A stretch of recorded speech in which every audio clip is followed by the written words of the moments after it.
The Q5 is by far the most popular of Audi's 3 SUV models. In the company's whole fleet, it is the second most important model after the A4 sedan. 4 years after the Q5's introduction in the fall of 2008, the first revision of the midsize SUV has now been released. New powertrain combinations increase its efficiency by up to 15%. A start-stop system is standard equipment with all the available engines. Michaela Keller from Audi underscores that the Q5 sold worldwide as a bestseller in many European markets, as well as China and the United States. The reason the Q5 is so well liked is its sound off-road qualities. There's an ample 20 centimeters of ground clearance. Except for the basic diesel variant, all the engines have all-wheel drive. Some units have a 6-speed manual shift, and some a 7- or 8-gear automatic shift, depending on the drivetrain.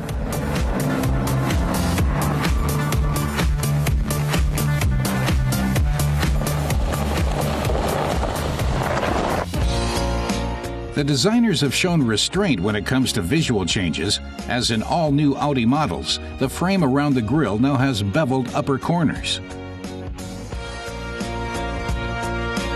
The insides of the headlights have been restructured. The optional xenon lamps give the daytime driving light a continuous line. The swooping coupe-like roof is the trademark of all 3 of Audi's SUV models and emphasizes the off-road vehicle's sportiness. The continuous line of the lights at the front is echoed in the rear lights. Customers can choose between 3 diesel and 2 gasoline engines and a hybrid version. We tested the most powerful gasoline unit, the 3-liter V6 with supercharger. Although it has 0.2 liters less displacement than its predecessor, at 200 kilowatts, it is almost exactly as powerful. And the new version has greatly increased its torque, from 330 Newton-meters to 400. The new Q5 is a whole second faster than the old version when gunning from 0 to 100 kilometers an hour. And yet it consumes 0.8 liters less fuel per 100 kilometers.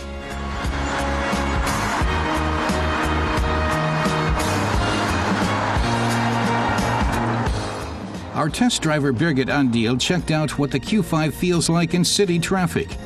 How maneuverable is this vehicle measuring 4 meters 63 long and weighing almost 2 tons? A new electromechanical power steering system is helpful. It adjusts its support to the car's speed.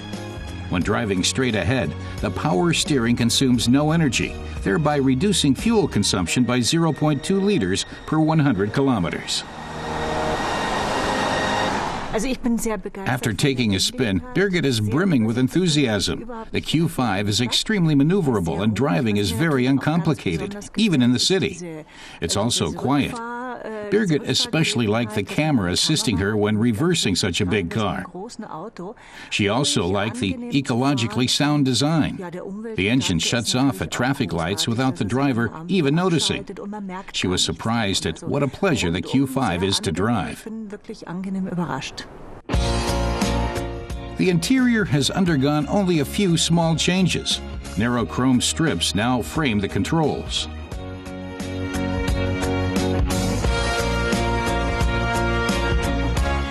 Even if you're not constantly driving through the forest, you can still surround yourself with wood.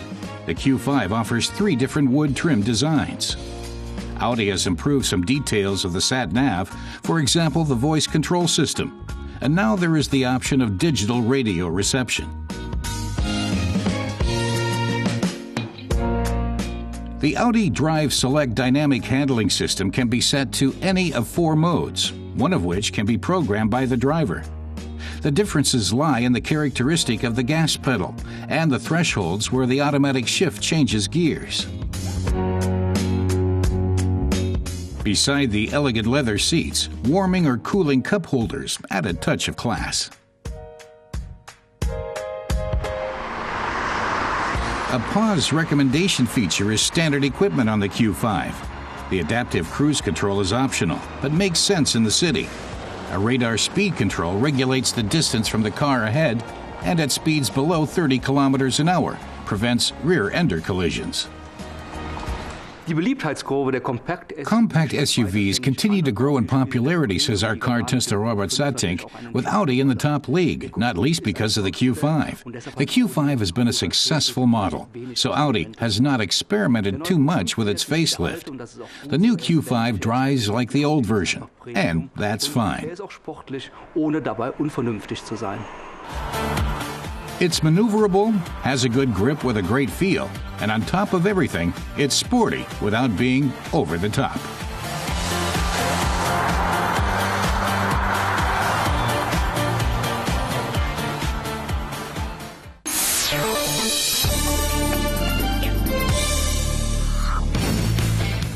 Tires are a critical factor, not only for safety, but for fuel consumption as well.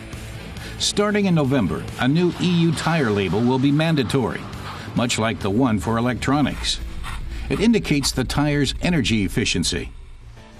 In addition, it quantifies traction on wet roads and noise generation.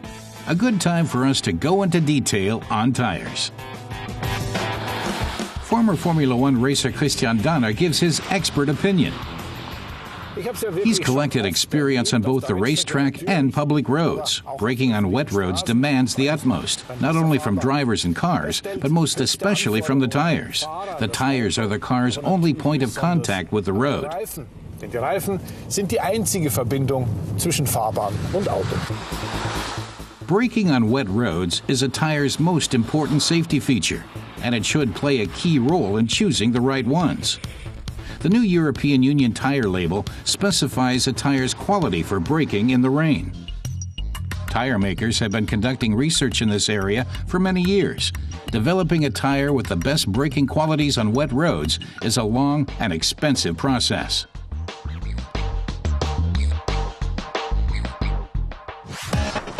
A test shows just how important those qualities can be.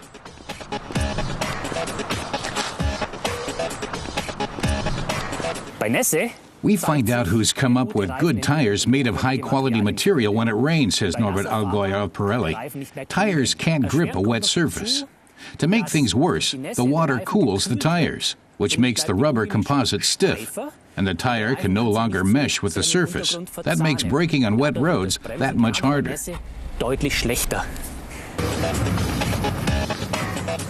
A good tire can save lives in wet conditions, adds Christian Danner. He advises drivers to stay away from cheap brands and proceeds to demonstrate why. First, he tries out a high-quality tire. He accelerates to 100 kilometers an hour and then slams on the brakes.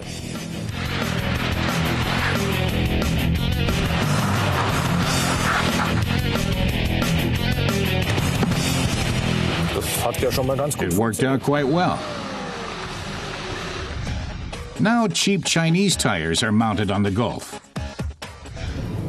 Once again, he speeds up to 100 kilometers an hour and hits the brakes.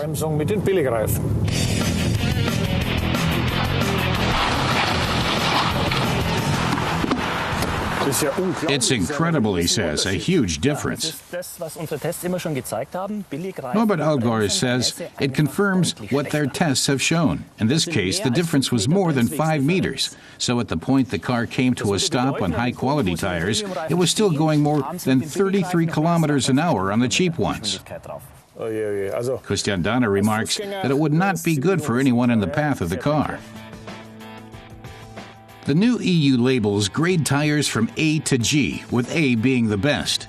Every step down equates to 3 to 6 meters more braking distance, depending on your speed. Christian Danner recommends that buyers look at the label, especially at the wet braking grade, even though it's only one of 3 qualities evaluated.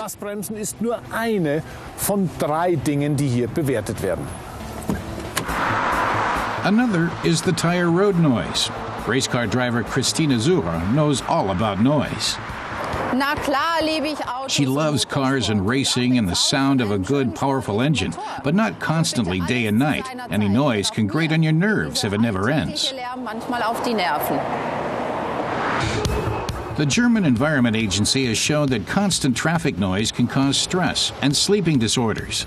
people subjected to constant noise above 65 decibels even face a greater risk of cardiovascular ailments.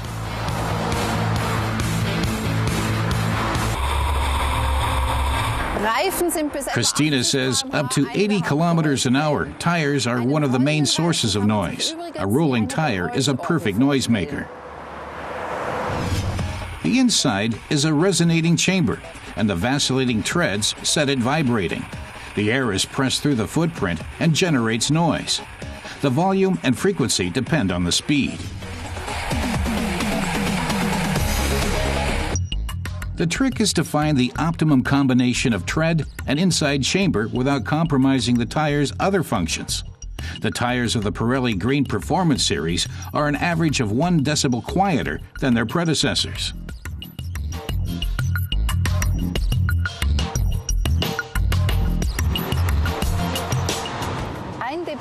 One decibel doesn't sound like much, says Christina, but the difference is audible. The response to minor variations can vary widely. The human ear responds differently to volume and frequency, so just 1 decibel less can be perceived as up to a third softer.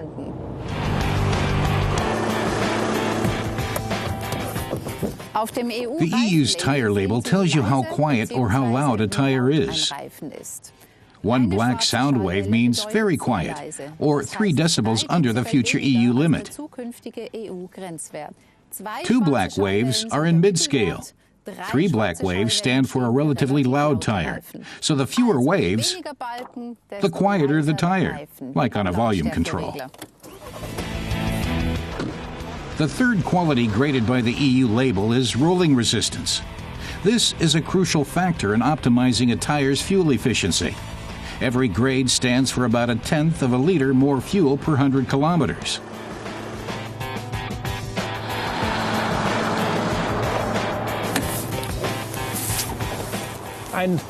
Compared to the old gas guzzlers, a modern tire optimized for rolling resistance can save up to 150 liters of fuel over 30,000 kilometers. At today's prices, explains our Formula One expert, that can add up to nearly 300 euros. He advises that we all take a close look at the EU label when buying tires.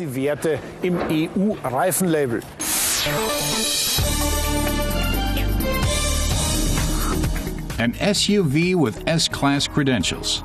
That's the new Mercedes GL in a nutshell. The standard-fitted Airmatic suspension system provides a maximum ground clearance of 30 centimeters and a fording depth of 60 centimeters. According to Mercedes, new engines make the GL an average of 20% more fuel efficient than its predecessor. The luxury SUV is available in Germany for prices starting at 61,000 euros. BMW now presents the station wagon version of its 3 Series.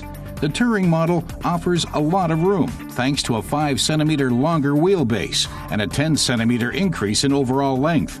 The rear seat bench has 3 sections that can be folded down.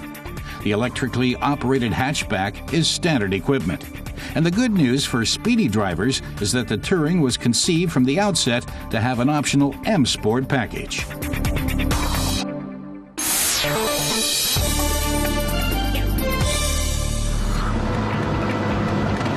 Test driver Christoph Bauer takes off in the Matra Jet. Half a century ago, a sports car designed by Frenchman René Bonnet caused a sensation at the Salon de l'Auto in Paris, with both its eccentric design and innovative technology. Christoph Bauer's driving a 1966 Jet with a fiberglass body and a souped-up 1300cc 4-cylinder engine. It's located right behind him under a bump in the trunk. This is a mid-engine vehicle, and this is what's really special about the Jet.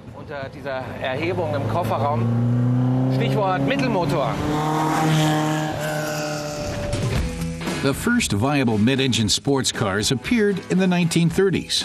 Auto Union's Silver Arrows carried their powerful engines right behind the driver, achieving an ideal distribution of weight.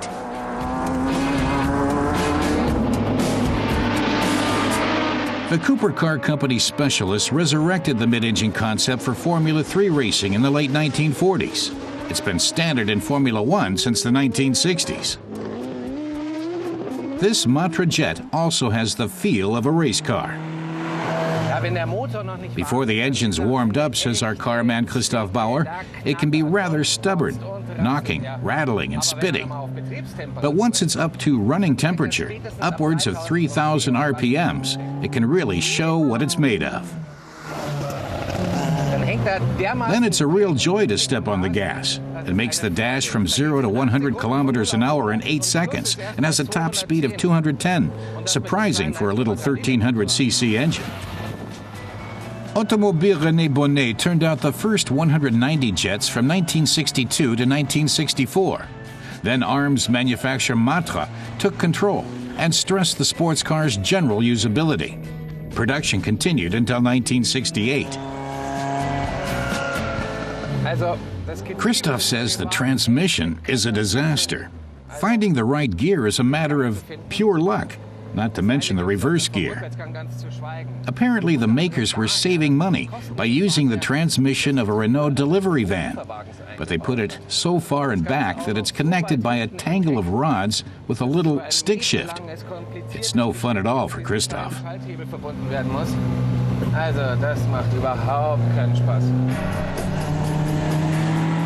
Matra launched the most potent version of its mid-engine rocket in 1966. At a curb weight of 775 kilos, this jet puts out a good 105 horsepower. The street version's body design hardly disguises its race car origins. In Christoph's view, a jet driver would have to have an affinity for racing. Instead of real car seats, you lie in racing bucket seats with your behinds just above the floor, so it's nice and loud. The engine breathes down your neck, and there's no trace of noise insulation.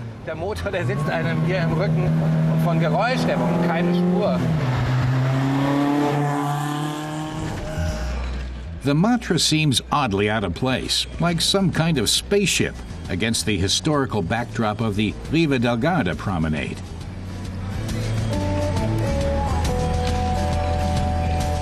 The streamlining of the fiberglass body is interrupted only by the two air scoops that cool the engine. The interior also reflects the racing vibe. A small steering wheel, a short gear shift, and instruments everywhere. Christoph thinks a Finnish sauna is nothing compared to the Matra Jet. He likes the flat windscreens, but they just make things hotter. And the cooling system is in front, while the engine is farther back. And the hoses that connect them run through the passenger compartment. The Finnish sauna feel is rounded off by the hot engine mounted behind the driver and insulated only by this carpet. The only thing to do is open the roof. But a sunroof was only installed in 12 jets. This was because at high speeds the wind could take out the rear windscreen. Just below the rear windscreen is the souped-up four-cylinder engine by the wizard Amadei Gordini. Two dual carburetors deliver high performance and a raspy sound. Few of the 1,700 jets built are still on the streets. Most can be found in places like the Vintage Car Museum at Volkswagen's Autostadt complex in Wolfsburg.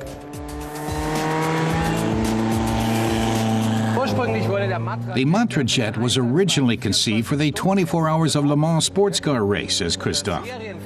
Volume production was actually a kind of byproduct. Clues are the custom-made fiberglass body on a steel frame, making it very lightweight, and the chassis with Formula 3 features. Also the independent wishbone suspension and coil springs. All this combined with the small steering wheel allow the driver to take the Matra into curves with the greatest of ease and precision.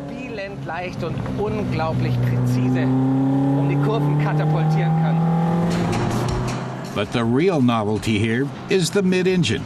Before the jet, only race cars had ever placed the engine right by the driver. It was Matra that brought this concept out onto city streets.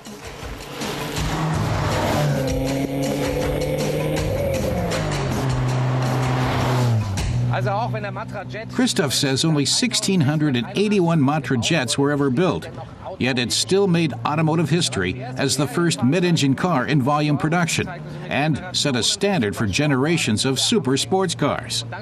Thanks to the near-perfect weight distribution, 52% in back and 48% in front, it was absolutely unmatched in terms of handling. So it's without a doubt a milestone in automotive history. It was also a trendsetter. In the 1960s, Di Tommaso, Lamborghini, Lotus, Ferrari, Porsche, and almost every other high-profile sports car maker brought out a mid-engine car of their own.